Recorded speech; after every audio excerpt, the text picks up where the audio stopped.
Passion is about living. Passion is about being. And passion is about getting off the hamster wheel. I kept hearing this word passion, but I didn't really know what it meant. What I did know is that I was dispassionate about my relationship and I was dispassionate about my corporate job. Maybe you can relate to that. I found myself in Nepal and it was just after September 11. And when I arrived there, everybody else had cancelled their trip. So it was me, a Sherpa, a guide, and a cook. And for the first time in many years, silence. We would walk for about 2 to 3 hours, stop and have a rest, and continue the rest of the day. And this day was like any other. We had been walking for a couple of hours. We stopped under a tree. I grabbed my water bottle to have a drink and rest. And then this little boy ran up. When he got closer, I was guessing that he was about 5 years of age. And when I close my eyes, I can always see his face. This beautiful brown shining skin and these sparkly eyes and this smile that went from ear to ear. And he said, "Hello." And I said, "Hello." It was the only word that we knew that was common to us. I was carrying a bag of lollipops in my backpack. And I unzipped my backpack and I took a lollipop out and I gave it to him. He took it out and started to suck on it. But unlike the other kids, he didn't run away. We just stared at each other, awkwardly, smiling. About 2 minutes later, a little girl ran up. And when she got closer, I was guessing that she was about 3 years of age and equally beautiful. I was just about to reach into my backpack and give her a lollipop, but I didn't even get a chance. This little boy left his lollipop in half and he gave it to her. And she started sucking on it. And then he took one last suck of his lollipop. He took it out, he put it back into the wrapper, and he put it into his pocket. And he looked at me as if I had just given him $1 million. I started crying. I started to think to myself, how come this little boy that's got no shoes and ripped clothes have so much passion and so much zest for life? And I have so much in my life, but I feel like I have nothing.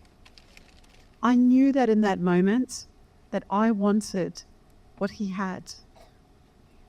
I couldn't get this boy out of my head over the next few days of walking through the Annapurna Ranges in Nepal. I started to think about what kid, when he's so passionate about a lollipop, actually takes that out of his mouth and shares it with other person. I had never seen a child do that.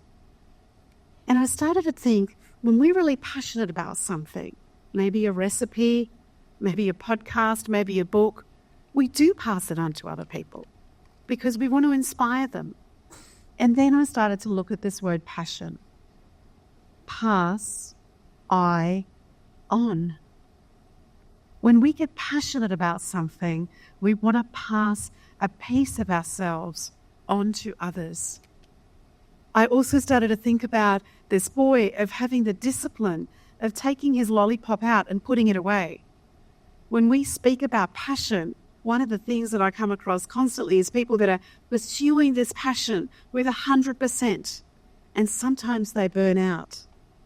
He had the discipline to put this lollipop away so he could enjoy it and savor it. And I had a bit of an aha moment.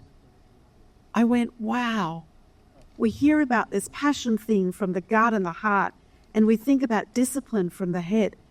It's the combination of the two. Because passion without discipline is pointless. Passion without discipline is pointless. He taught me that passion without discipline is pointless. When I came back from that trip, I started to think about all the things that I was passionate about. See, I was one of these people that pursued everything. I was passionate about everything and everyone. Maybe you can relate to that. I was passionate about my work. I put my hand up for extra jobs in my corporate life. I was passionate about my mind and learning. I bought books, I did courses. I was passionate about my money. I had a retirement plan already in place. I was passionate about my friends. I made time to go and hang out with my friends. I was passionate about my spirit. I was learning how to meditate, and I wanted to give money to charity.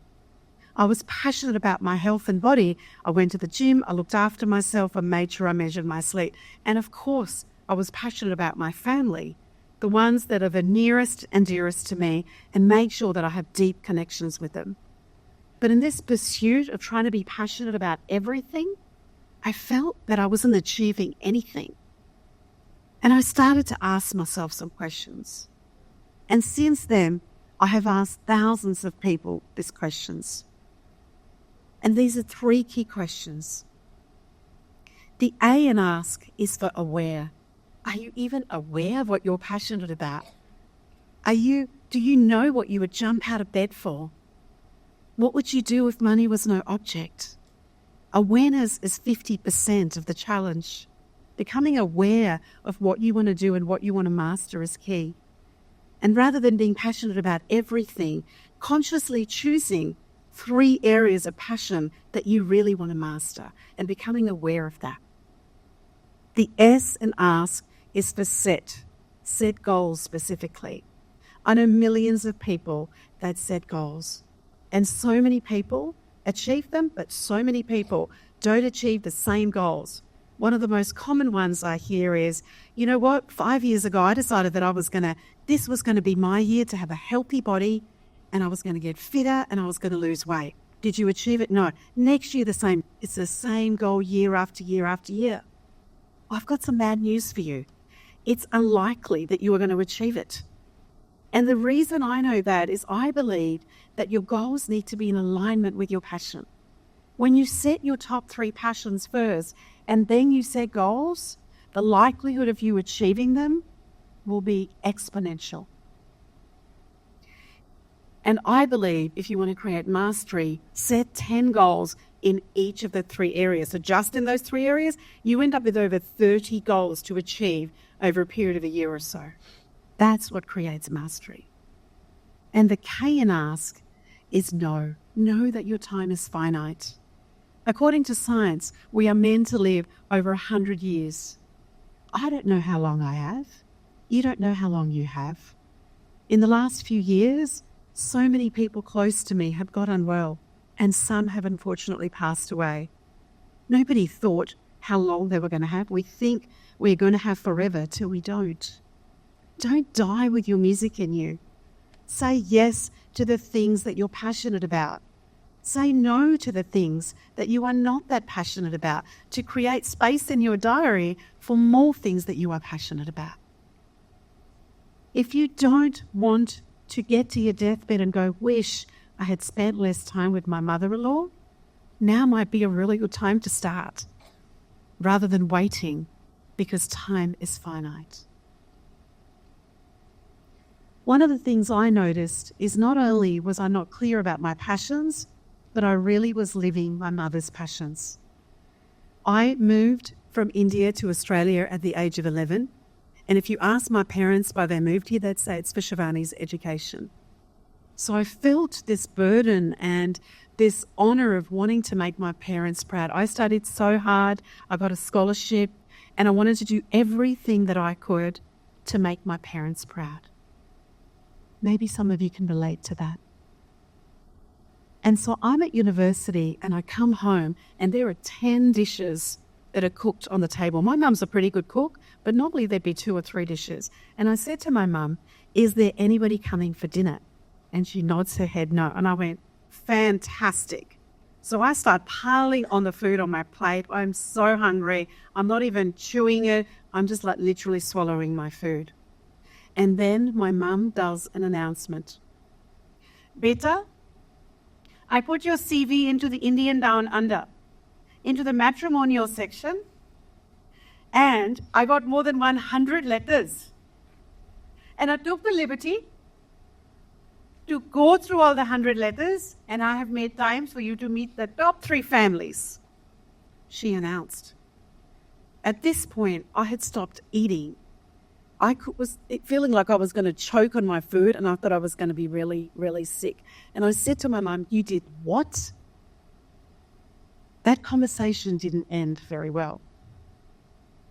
But I remember thinking, there is no way I'm going to have an arranged or a semi-arranged marriage, as my mum called it. No way was that going to happen. I was going to marry for love. And I also realised that till that point, all I was doing was living my mum's passion. See, her number one passion was for me to have the biggest Indian wedding in all of the family. Give me the most amount of dowry and make sure that that was seen as success. And for me, that was such a low priority. Sometimes what happens is people that love you, it's not that they don't love you. It's just that they have a different set of passions. And sometimes even the people close to us can't get that. And I'm trying to work that out with two teenagers who also have two very different passions to who I am and what occurs. Imagine if you actually took more time to get clearer on your passions and you asked yourself those questions. Awareness, setting goals, and knowing that your time is finite. Who would you become? How would you be living? What would you be saying yes to and no to? Imagine if you could pass on to your children and allow them and the people that you love in your life to live their passions. Who would they become? Ask them those 3 questions. And imagine if we lived in a world where our doctors and our teachers, maybe even our lawyers, worked in an area that they were truly passionate about rather than trying to fit in to everybody's world. What an incredibly different world and a planet we would be surrounded by. Thank you.